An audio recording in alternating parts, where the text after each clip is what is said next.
Fala, rapaziada da TV Clubismo, como é que vocês estão? Preparados aí para a retrospectiva do Brasileirão 2024? Vou pedir rapidinho para vocês se inscreverem e deixarem o like aí no canal, mas sem nenhum tipo de enrolação.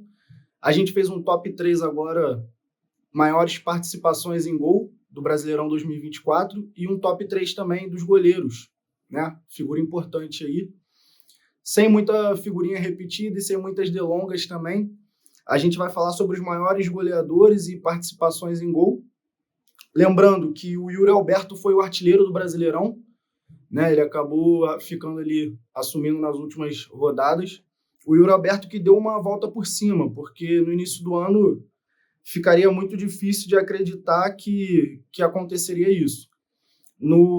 Na metade do ano, o Pedro tinha 24 gols e 6 assistências, 30 participações em gol, e o Yuri Alberto tinha 16 participações em gol, 14 gols e 2 assistências.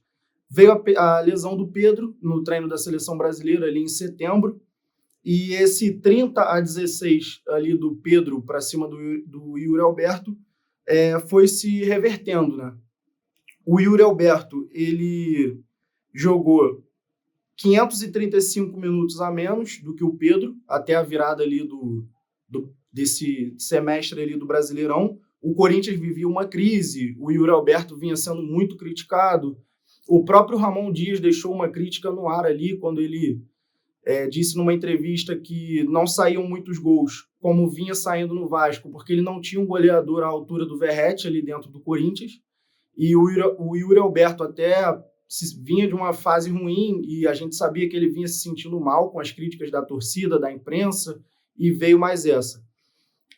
O jogador do Corinthians, ele deu a volta por cima. Depois disso, o Pedro se lesionou, ele tinha feito 11 jogos até ele se lesionar ali, da metade do ano até ele se lesionar em setembro.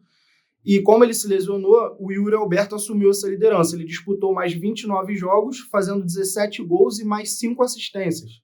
Uma média ali que era de 139 minutos para ele participar de um gol. No segundo semestre caiu para 114 minutos para ele conseguir participar de um gol. O Pedro, ele precisava, na época, ele estava precisando de 95 minutos para poder fazer um gol. Então, são dados ali interessantes, porque o Pedro vinha numa vantagem muito boa. Fato é que a lesão interrompeu um ano espetacular que o Pedro teria. Com certeza seria artilheiro ali do Brasileirão, sem dúvidas, porque ele já estava assumindo uma liderança isolada.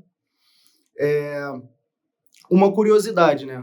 Eu coloquei ali o Pedro em primeiro por conta das estatísticas e a gente sabe que o Pedro poderia render mais. O Yuri Alberto, artilheiro, deu a volta por cima, sendo muito criticado e acabou o ano como artilheiro. Eu coloco no segundo colocado ali do nosso top 3. E esse top 3, ele encerra com uma participação meio curiosa, até porque não é um artilheiro, não é um atacante, mas é um jogador que fez 13 gols e deu 15 assistências. E, assim, é um número maior de assistências do que de gols, mesmo fazendo bastante gol. Ele ficou, com esses dados, ele ficou à frente, por exemplo, do Verratti, do Estevão, do Palmeiras. O Verratti que fez, se eu não me engano, 23 gols no Brasileirão. No Brasileirão no ano inteiro, né, na verdade. Mas como participações de gol. E o Garro chegou nesse número aí, de 28 participações em gols nesse ano todo. Deu 15 assistências, então ele fecha ali o nosso top 3. Um número muito alto de assistências, né? Não é um número muito comum. E de participações em gol também, levando em conta que o Garro é um meio campo, né? Um meio ofensivo. E mesmo assim ele fez 13 gols no Brasileirão. Um número espetacular, realmente. E, rapaziada, deixa aí no comentário o que vocês acham desse top 3. Vocês acham que o Garro merecia ficar à frente de algum dos dois artilheiros ali? Achou que foi justo o Pedro em primeiro colocado, mesmo tendo a lesão? Deixa o comentário aí pra gente. Seguinte, partindo agora para nosso segundo bloco da retrospectiva 2024 do Brasileirão, falar a respeito dos goleiros. Eu fiz um top 3 aqui bem interessante e peguei até algumas estatísticas para repassar para vocês terem noção do porquê eu cheguei nesse top 3. Tá? O meu primeiro colocado desse top 3 ficou com o João Ricardo, do Fortaleza. Fortaleza acabou bem colocado ali na tabela do Brasileirão. O João Ricardo do Fortaleza, ele jogou 38 jogos no Brasileiro. O nosso top 3 inteiro, ele jogou 38 jogos. O primeiro e o segundo colocado, e o terceiro jogou 37 partidas. Então, eles jogaram quase todos os jogos do Brasileirão.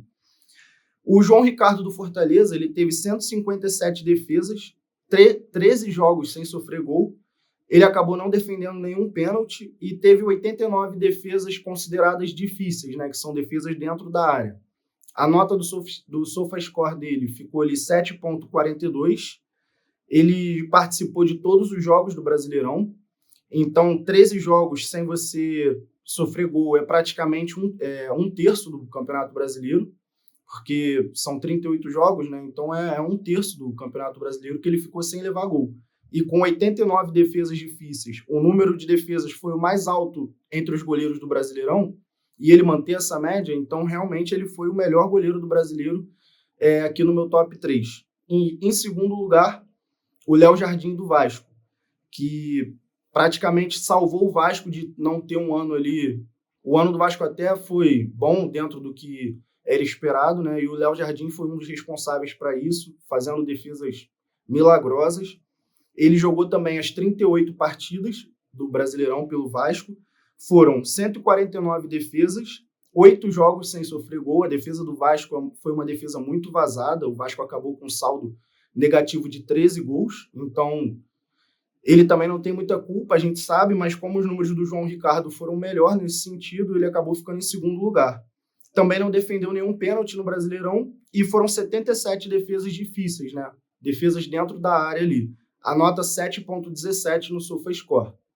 Se você concorda que o Léo Jardim tenha ficado em segundo colocado, eu vi muita gente lá no nosso grupo falando que o Léo Jardim era primeiro, mas pode deixar no comentário que a gente vai debater sobre. E em terceiro lugar, um goleiro que eu sou muito fã, até pela idade dele, jogou bem por conta da idade, mas mesmo com a idade que ele tem, ele jogou como se tivesse 15 anos a menos, que é o Fábio, goleiro do Fluminense.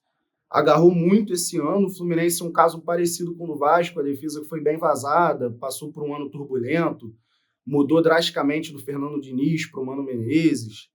E o Fábio, ele jogou 37 jogos esse ano, uma partida só na rodada do Brasileirão que ele não participou. É um número muito interessante. Tudo bem que o goleiro não é igual a um jogador de linha, mas de qualquer forma ele ainda assim agarrou muito bem.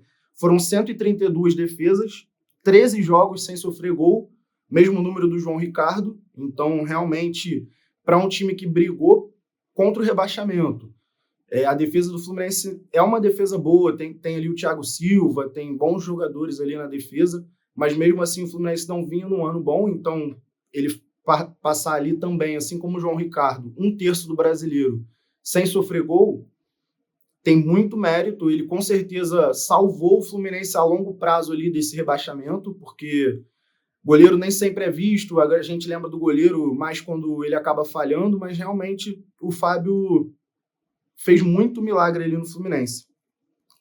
75 defesas difíceis, né, defesas dentro da área, e a nota 7,19 no SofaScore. Então, se você concorda com esse top 3 aí de goleiros, pode comentar aqui embaixo. Um destaque interessante também, o goleiro John e o goleiro Everton do Palmeiras passaram 16 jogos sem sofrer gol dentro do Brasileirão. Mas são casos à parte, para a gente botar isso como mérito totalmente do goleiro. É bem verdade que tiveram vários milagres do goleiro John, eu concordo com isso, eu tenho consciência disso, mas como ele foi menos acionado do que os outros goleiros, foi bastante acionado, mas não tanto. Ele acabou não se destacando tanto assim nesse sentido, que não deixa de ser bom, porque quando o goleiro não é acionado, quer dizer que o time está funcionando bem. E um bônus agora do nosso vídeo, galera, eu vou falar sobre os jogadores mais indisciplinados, que é um quadro que a gente gosta de falar, mas esse ano não teve nenhum jogador assim que foi acima da média, né? Além da conta de expulsões.